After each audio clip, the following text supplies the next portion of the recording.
questa qua, guarda il dottore, guardi, io ho una roba vergognosissima perché il mio marito è sempre nel divano o nel letto, non ha voglia più di sesso, non c'è la possibilità di dargli qualcosa, perché io ho ancora voglia, sì, io ho i miei 44 anni, ma io ho ancora voglia, questo qua è alla mia età, e lei sempre al divano con le gazzette, alle ha che non funziona, no? Sì, arriva a estrarre, capisci che lei lavora, però sì, non si può dare, allora signore, facciamo una roba, però anzi ieri, c'è un faccia per stimolarlo, io insomma...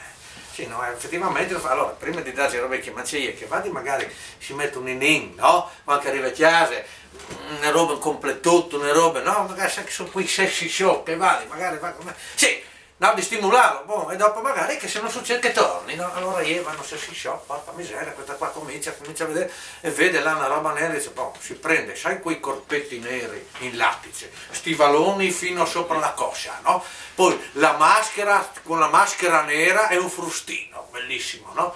A un certo punto lei si prepara, calcola, tac, il marito va nel divano, si mette a leggere la gazzetta, lei va, si cambia, a un certo punto là, tac, si mette, no? Tac, ti mette vicino a fianco, comincia, sai, a sbandierare questa frusta tutta in nero con la maschera nera, così qua, e gli fa, amore, tesoro, ehi là, questo qua tira giù la gazzetta e fa, tesoro, sei a passare nello sgnotto.